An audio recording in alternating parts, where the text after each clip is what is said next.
Next item of business is a statement by Nicola Sturgeon on independence referendum. The First Minister will take questions at the end of her statement, and so there should be no interventions or interruptions. And I call on Nicola Sturgeon, First Minister. Presiding Officer, the campaign to establish this Parliament was long and hard. It was rooted in the belief that self-government would improve the lives of those who live here, and so it has proved. There were and still are honourable differences about the ultimate destination of Scotland's self-government journey. But all who campaigned to establish this place were united in and by this fundamental principle. The democratic rights of the people of Scotland are paramount. That principle of self-determination was encapsulated by these words in the Scottish Constitutional Convention's Claim of Right. The sovereign right of the Scottish people to determine the form of government best suited to their needs.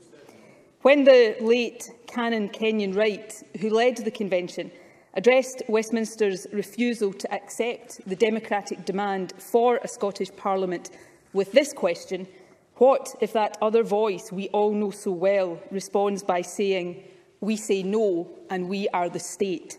His answer? Well, we say yes and we are the people, was simple but powerful, and it is as relevant now as it was then. Presiding Officer, last May the people of Scotland said yes to an independence referendum by electing a clear majority of MSPs committed to that outcome. The democratic decision was clear. 2 weeks ago, the Scottish Government started the process of implementing that decision, with the first in the Building a New Scotland series of papers. That paper presented compelling evidence of the stronger economic and social performance relative to the UK of a range of independent countries across Europe that are comparable to Scotland.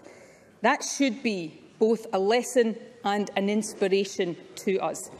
Scotland, over generations, has paid a price for not being independent.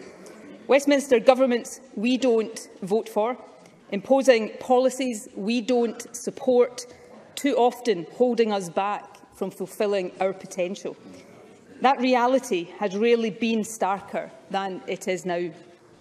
The Conservatives have just 6 MPs in Scotland, barely 10% of Scottish representation, and yet they have ripped us out of the EU against our will. They have created the worst cost of living crisis in the G7 and saddled us with the second lowest growth in the G20. They are intent on stoking industrial strife, demonising workers and provoking a trade war. Businesses and public services are struggling for staff because freedom of movement has been ended. Our young people have been robbed of opportunity. Presiding Officer, the Scottish Government will do everything in our power to mitigate the damage. But that is not enough. Our country deserves better. And yet this Parliament, looked to for leadership by so many across Scotland, does not have the power to tackle the root causes of the financial misery being inflicted on millions. We lack the full range of levers to shape our economy and grow our country's wealth. We are powerless to stop our budget being cut. We can't block the Tories' new anti-trade union laws or stop them tearing up human rights protections. We're not able to restore freedom of movement. And while we invest billions in measures to help with the cost of living, tens of thousands of children can be pushed deeper into poverty at the merest stroke of the Chancellor's pen. Presiding Officer, it does not have to be this way. Independence is about equipping ourselves to navigate the future, guided by our own values, aspirations and interests. It is about helping us fulfil our potential here at home and play our part in building a better world. And that does take more than a changing of the guard at Westminster. I fervently hope that the Tories lose the next election. They thoroughly deserve to. But on the big policy issues of our time, from Europe to migration to human rights and fairness for workers, Labour is more a pale imitation than a genuine alternative. Labour won't take Scotland back into the European Union or even the single market, and neither will the Liberal Democrats. They won't restore freedom of movement for our young people. They won't prioritise tackling child poverty over investment in nuclear weapons. Presiding Officer, First Minister, sorry, could I just have a moment? I have asked that there are no interruptions during the First Minister's statement. I would be grateful if we could have some silence. Thank you. First Presiding Minister. Officer, independence won't always be easy. It isn't for any country. But independence will give us the opportunity to chart our own course, to build a wealthier, greener, fairer nation, to be outward-looking and internationalist, to lift our eyes and learn from the best. Presiding Officer, now is the time, at this critical moment in history, to debate and decide the future of our country. Now is the time to get Scotland on the right path, the path chosen by those who live here. Now is the time for independence. Presiding Officer, this Parliament has a clear democratic mandate to offer Scotland that choice. The UK Government, regrettably, however, is refusing to respect Scottish democracy. That is why today's statement is necessary. The UK and Scottish governments should be sitting down together, responsibly agreeing a process, including a Section 30 order, that allows the Scottish people to decide. That would be the democratic way to proceed. It would be based on precedent, and it would put the legal basis of a referendum beyond any doubt. That's why I am writing to the Prime Minister today to inform him of the content of this statement, and in that letter I will also make clear that I am ready and willing to negotiate the terms of a Section 30 order with him.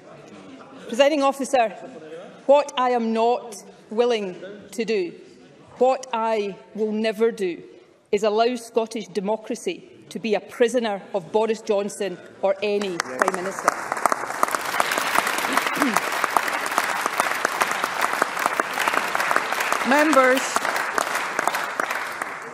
Members, there should be no interruptions. Thank you.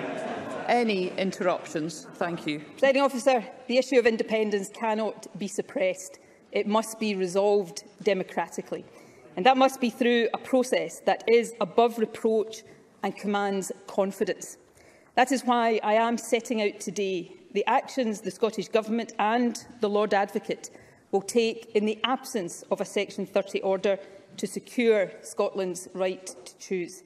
My determination is to secure a process that allows the people of Scotland, whether yes, no or yet to be decided, to express their views in a legal, constitutional referendum so that the majority view can be established fairly and democratic. The steps I am setting out today seek to achieve that. They are grounded in and demonstrate this Government's respect for the principles of rule of law and democracy. Indeed, these core principles, respect for the rule of law and respect for democracy, underpin everything I say today. Respect for the rule of law means that a referendum must be lawful. That, for me, is a matter of principle. But it is also a matter of practical reality. An unlawful referendum would not be deliverable. Even if it was, it would lack effect. The outcome would not be recognised by the international community. Bluntly, it would not lead to Scotland becoming independent. Presiding Officer, it is axiomatic that a referendum must be lawful. But my deliberations in recent times have led me to this further conclusion. The lawfulness or otherwise of the referendum must be established as a matter of fact, not just opinion. Otherwise, as we have seen again in recent days, opposition parties will just keep casting doubt on the legitimacy of the process so that they can avoid the substantive debate on independence which Scotland deserves, but they so clearly fear. That is not in the country's best interests.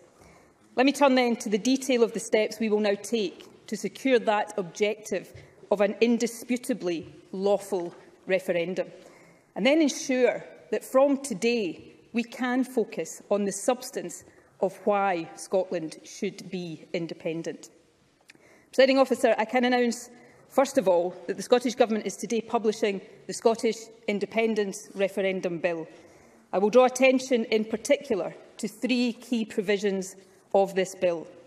Firstly, the purpose of the referendum, as set out in Section 1, is to ascertain the views of the people of Scotland on whether or not Scotland should be an independent country. In common with the 2014 referendum, indeed in common with the Brexit referendum and the referendum to establish this Parliament, the independence referendum proposed in the bill will be consultative, not self-executing, just as in 2014 and recognised explicitly in the 2013 White Paper.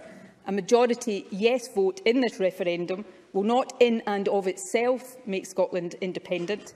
For Scotland to become independent following a yes vote, legislation would have to be passed by the UK and Scottish Parliaments.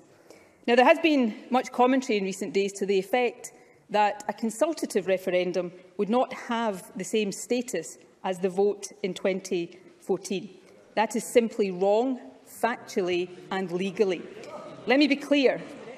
The status of the referendum proposed in this bill is exactly the same as the referendums of 1997, 2014 and 2016. The next provision of the bill I wish to draw attention to relates to the question to be asked in the referendum. The bill states that the question on the ballot paper should be, just as it was in 2014, should Scotland be an independent country? Finally, Presiding Officer, the bill includes the proposed date on which the referendum should be held. In line with the Government's clear mandate, this is a date within the first half of this term of Parliament. Presiding Officer, I can announce that the Scottish Government is proposing that the independence referendum be held on the 19th of October 2023. These are... Thank you. Thank you. Members.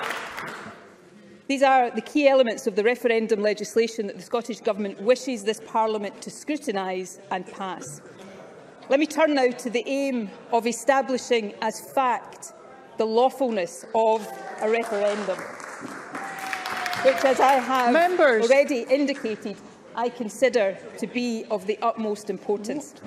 I will start with what we know already. We know that the legislative competence of the Scottish Parliament to pass this bill in the absence of a Section 30 order is contested.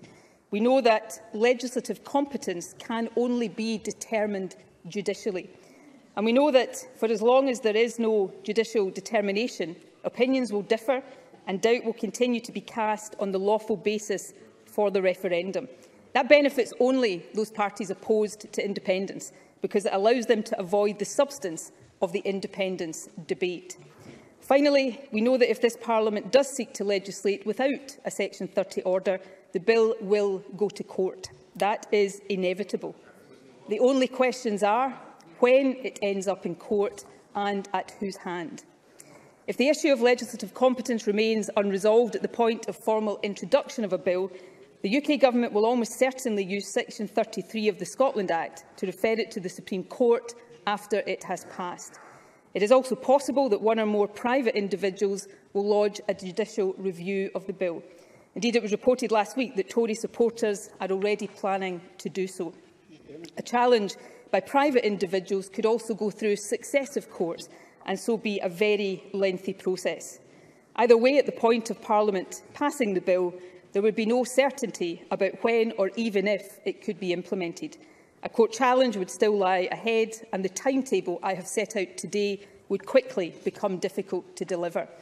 And of course, between now and then, claim and counterclaim, good faith arguments and bad faith fear-mongering about so-called wildcat referendums will continue to muddy the water, cast up doubt and taint the process. Presiding Officer, that may well suit politicians opposed to independence, but none of it would be in the interest of the country, and none of it would serve democracy. The fact is, neither legal opinions nor political arguments will resolve this point. We must establish legal fact. That is why, in my view, We must seek now to accelerate to the point when we have legal clarity, legal fact. And crucially, in doing so, I hope, establish and safeguard the ability of this Parliament to deliver a referendum on the date proposed. Presiding Officer, it is to this end that some weeks ago I asked the Lord Advocate to consider exercising the power she has under paragraph 34 of Schedule 6 to the Scotland Act to refer to the Supreme Court the question of whether the provisions in this bill relate to reserved matters. This is a power exercisable by the Lord Advocate alone, not by Scottish ministers collectively. Whether or not she does so is accordingly a matter solely for her. However, I can confirm that the Lord Advocate has considered this request. She has taken into account the following factors: this government's democratic mandate, the constitutional significance of this issue, the fact that the bill does raise a genuine issue of law that is unresolved, and the importance of ensuring that this government and Parliament act lawfully at all times. And she has now informed me of her decision. I can advise Parliament that the Lord Advocate has agreed to make a reference of the provisions in the bill to the Supreme Court. Indeed, Presiding Officer, as I speak, the process for serving the requisite paperwork on the UK Government by lawyers and messengers at arms is underway, and I can confirm that the reference will be filed with the Supreme Court this afternoon. Presiding Officer, whether or not the reference is accepted, how long it takes to determine and what judgment is arrived at are, of course, all matters for the Court to determine. I accept that. As I have made clear throughout, this Government respects the rule of law. However, by asking the Lord Advocate to refer the matter to the Court now, rather than wait for others to do so later, we are seeking to deliver clarity and legal certainty in a timely manner and without the delay and continued doubt that others would prefer. Presiding Officer, obviously it is this Government's hope that the question in this bill, proposing a referendum that is consultative, not self-executing, and which would seek to ascertain the views of the Scottish people for or against independence, will be deemed to be within the legislative competence of this Parliament. If that outcome is secured, there will be no doubt whatsoever that the referendum is lawful. And I can confirm that the Government will then immediately introduce the bill and ask Parliament to pass it on a timescale that allows the referendum to proceed on the 19th of October next year. It is, of course, possible that the Supreme Court will decide that the Scottish Parliament does not have power to legislate even for a consultative referendum. To be clear, if that happens, it will be the fault of Westminster legislation, not the Court. Members. Obviously, that would not be the clarity we hope for. But if that is what the law establishing this Parliament really means, it is better to have that clarity sooner rather than later. Because what it will clarify, Presiding Officer, is this: any notion of the UK as a voluntary union of nations is a fiction. Any suggestion that the UK is a partnership of equals is false. Instead, we will be confronted with this reality. No matter how Scotland votes, regardless of what future we desire for our country, Westminster can block and overrule. Westminster will always have the final say. Presiding Officer, there would be few stronger or more powerful arguments for independence than that. And it would not be the end of the matter, far from it. I said earlier that two principles would guide what I said today: the rule of law and democracy. Democracy demands that people must have their say. So finally, in terms of process, let me confirm this, although it describes a scenario that I hope does not arise. But if it does transpire that there is no lawful way for this Parliament to give the people of Scotland the choice of independence in a referendum, and if the UK Government continues to deny a Section 30 order, my party will fight the UK general election on this single question: should Scotland be an independent country? Members. Presiding Officer. First Minister, if I may, members, I do think it's important, regardless of the content of any statement, that we adhere to parliamentary standing orders and that we continue to hear the statement without interruptions. Thank you. Presiding Officer, the path I have laid out today is about bringing clarity and certainty to this debate. Above all, it is about ensuring that Scotland will have its say on independence. I want the process set in train today to lead to a lawful constitutional referendum and for that to take place on the 19th of October 2023. That is what we are preparing for. But if the law says that is not possible, the general election will be a de facto referendum. Either way, the people of Scotland will have their say. Presiding Officer, as the Lord Advocate is now referring the question of legality to the Supreme Court, that need no longer be the subject of sterile political debate. Indeed, the sub judice principle and our own standing orders demand that the arguments on competence now be made in court and not here in this chamber. That means we can and we should now focus on the substance. That is what this government intends to do. In the weeks and months ahead, we will make the positive case for independence. We will do so with commitment, confidence and passion. Let the opposition, if they can, make the case for continued Westminster rule, and then let the people decide. Presiding Officer, to believe in Scottish independence is to believe in a better future. It involves an unashamedly optimistic view of the world, the belief that things can be better than they are now. Above all, it means trusting the talents and ingenuity of all of us who live here, no matter where we come from. It is not a claim to be better than anyone else. It is about looking around at all the other successful independent countries in the world, so many of them smaller than we are and without the resources we are blessed with, and asking, why not Scotland? Think of all our talents and advantages, unrivalled energy resources, extraordinary natural heritage, exceptional strengths in the industries of the future, brilliant universities and colleges, a highly skilled and creative population. There is no reason at all that an independent Scotland would not succeed. Nothing in life is guaranteed, but with hard work and the independence to chart our own course, Scotland will prosper. And the people of Scotland have told us, all of us in this chamber, that they want the right to decide. Presiding Officer, today we have set out the path to deliver it.